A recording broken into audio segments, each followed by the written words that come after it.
how do we begin to change our emotional state? Well, I think the first step is knowledge, Michael. I think most people don't even know that they feel guilty. They don't even know that they feel unworthy. They don't even know that they feel depressed or feel victimized, because 95% of who we are by the time we're 35 years old is a set of memorized behaviors and emotional reactions, beliefs, perceptions, subconscious. Yeah, pretty much on autopilot. That's 95% of most people. So their 5% is working against 95% of what they've memorized subconsciously. So the first step then is becoming conscious of your unconscious thoughts, becoming aware of your automatic behaviors, and then noticing and paying attention to the emotions that you feel every day. And as you begin to observe those states of mind and body, it means you're no longer the program. Now you're the consciousness observing the program, and you begin to objectify your subjective self. You begin to pull out of your biology. So awareness then is the first step. So then most people, once they become conscious that they're living by certain emotions, the next question are, what are those emotions? And those emotions typically are connected to some past experience. Like, I'm this way because I got fired from my job 10 years ago. I am this way because my husband left me with 3 children. I am this way because I was in a serious accident 15 years ago. I am this way because I had this event happen to me. So then what that means from a biological standpoint is that that person has had a reaction to some experience. Once you feel a change in your internal chemistry emotionally and you feel altered, you pay attention to what caused it in your outer environment. The brain takes a picture, and that's called a memory.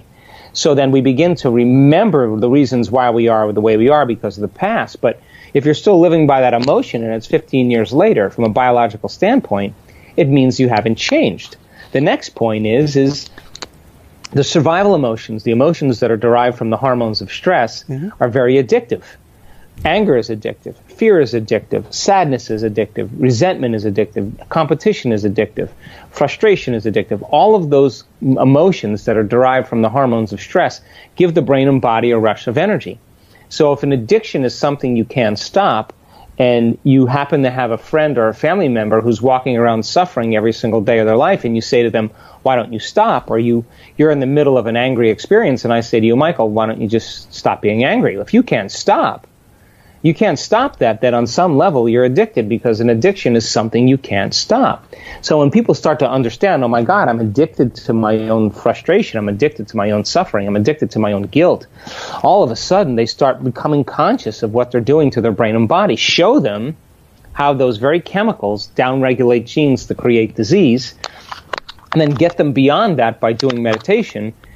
That's the moment then all of a sudden they begin to be greater than their biology. And we've measured this thousands of times in people, and it's without a doubt, I can say this from every single cell in my being, that a person is at their absolute best when they get beyond themselves. That's the bottom line. So I think, first of all, people have to understand what coherence is and what incoherence is. I think that for the most part, the hormones of stress, again, living in survival, the moment you begin to become agitated or impatient or judgmental or resentful or frustrated or bitter or sad or guilty or whatever, what happens is the primitive nervous system switches on, and you're mobilizing enormous amounts of energy for some threat in your external environment. So you can run from a predator, so you can hide from a predator, so you could fight a predator. And that's really good for the short term. I mean, all organisms in nature can tolerate short-term stress, but the problem is that when you keep turning on that stress response and you can't turn it off, now the body begins to move out of balance, because stress is when your body's knocked out of homeostasis. So when you turn on that stress response and you can't turn it off, now there begins to become some breakdowns in the body. So now you keep racing the heart because of traffic, because of your teenager, because of your finances, but there's no predator back there. But you're turning it on as if you're being chased constantly by some predator. The problem with that is that all of a sudden the heart, that should beat coherently and rhythmically, starts to beat very incoherent. It becomes arrhythmic. It becomes disintegrated. Its rhythm begins to change. At the same time, when you're living by the hormones of stress, the brain gets a rush of adrenaline, it gets an arousal, and the arousal then causes you to pay attention to your body. Pay attention to your environment, pay attention to time, because if you're being chased by a predator, you better be thinking about your body, you better be thinking about where in your environment you're going to run, and you better be thinking about how much time you have to get there. The problem is, again, as you begin to keep firing those chemicals into your brain and you shift your attention from a person or a problem or a thing or a place or an experience over and over again, each one of those things has neurological networks in their brain. As you begin to shift your attention, you begin to fire all these circuits and you begin to produce an incoherent brain. So when your brain's incoherent, you're incoherent. When your heart's incoherent, you don't feel good. So then is it possible then to begin to teach people how to create more coherence in their heart and in their brain? We've measured this thousands and thousands of times. So when you're under stress, you're focusing on matter, you're focusing on objects, you're focusing on things, you're narrowing your focus because the danger is around the corner, and you're paying attention to one thing. Really great for the short term. But if you keep doing that and you keep arousing the brain, you drive the brain into higher brain states, what's called high beta, and now it's like driving your sports car in first gear on the freeway. So then instead of focusing on matter and objects and things and narrowing your focus, if you teach people how to open their focus and sense space instead of matter, energy, and information, when you open your focus, you can't analyze or think, you can't obsess, and brain waves tend to slow down. And not only slow down, but get highly organized and coherent. At the same time, the heart starts to get coherent, and the heart starts to affect the brain starts to affect the heart, and all of a sudden now, when you're living by stress, you're drawing from this invisible vital field of energy and turning it into chemistry, and you're robbing the body's vital energy. So now you're more matter and less energy, you're more particle and less wave, and you can exert very little effects in your life. But then when you begin to free yourself from the chains of those addictive emotions, you begin to open your heart, the field around your body. The heart begins to produce a magnetic field that sometimes can go to 9 meters wide.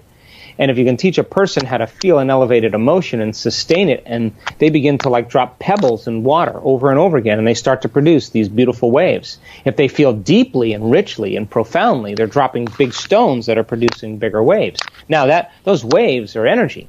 And energy is frequency, and all frequency carries information, like radio waves and cell phone waves.